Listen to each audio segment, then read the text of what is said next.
असदुद्दीन ओवैसी ने एनआरसी पर अमित शाह के बयान पर चुटकी ली है। एनआरसी को लेकर एक बार फिर राजनीतिक गलियारों में घमासान शुरू हो गया है। असम में एनआरसी को लेकर बीजेपी पहले कुछ ज्यादा ही गंभीर दिख रही थी, लेकिन फाइनल ड्राफ्ट के बाद बीजेपी की हवा निकल गई, क्योंकि 19 लाख लोगों के नाम इस फाइनल लिस्ट में नहीं थे, जिसमें से 12 लाख के करीब गैर मुस्लिम और 5 लाख के करीब मुस्लिम थे। इस लिस्ट के बाद बीजेपी के कार्यकर्ता ही एनआरसी के खिलाफ बोलते नजर आ रहे थे, क्योंकि बीजेपी का मकसद था कि इसे लागू करके असम के मुसलमानों को बाहर निकालना, उन्हें परेशान करना। लेकिन फाइनल लिस्ट के बाद बीजेपी की हवा निकल गई। बीजेपी के नेताओं ने नाराजगी जताई और एनआरसी के खिलाफ बोलते नजर आए। बावजूद इसके अमित शाह इसे पूरे देश में लागू करने को तैयार है और फिर से असम में दोबारा लागू करने की बात कह रहे हैं। सदन में कांग्रेस के एक नेता के सवाल पर उन्होंने जवाब दिया था कि एनआरसी पूरे देश भर में लागू किया जाएगा।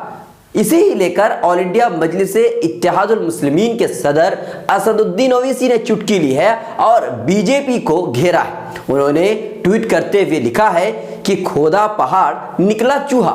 असम में एनआरसी कामयाब नहीं हुआ, लेकिन अब इसे पूरे देश भर में लागू किया जाएगा। फिर से मोदी जी सारे लोगों को लाइन में खड़ा करने की तैयारी कर रहे हैं और जिन लोगों के पास डॉक्यूमेंट्स नहीं है उन्हें जेलों में भरने की तैयारी में है और अल्पसंख्यकों तथा कमजोरों को बाबुओं की दया पर छोड़ दिया जाएगा। दुनिया में इतनी मुश्किलों का सामना कहीं भी लोगों को नहीं करना पड़ता। इसके अलावा असदुद्दीन ओवैसी ने झारखंड में चुनावी रैली में लोगों को संबोधित करते हुए कहा कि हमारी तारीख 1100 साल पुरानी है, तुम हमें कितना डराओगे और कहां कहां डराओगे, हम डरने वाले लोगों में से नहीं है। ये वीडियो आप देखिए। बात यह है कि एनआरसी लाएंगे पूरे मुल्क में, अमित शाह बोलते हैं। आसाम में बॉर्डर है आसाम का बांग्लादेश से।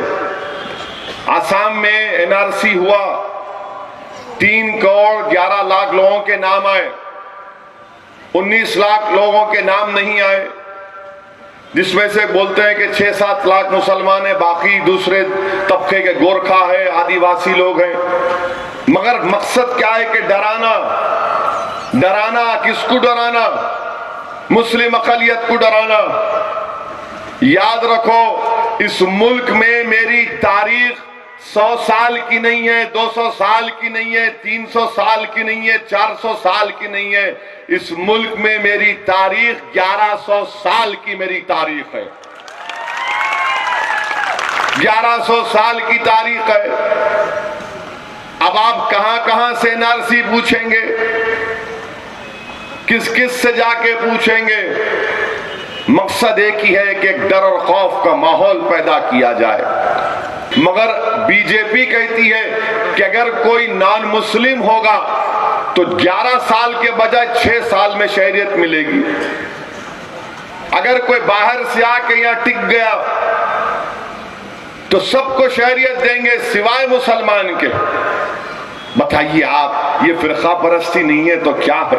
हिंदुस्तान के वजीर दाखिला और वजीर आजम एनआरसी लाना चाहते हैं, 20,000 करोड़ रुपए खर्चा करेंगे, उसके बाद पहाड़ खोद के चूहा भी नहीं निकलेगा इंशाअल्लाह उसमें से।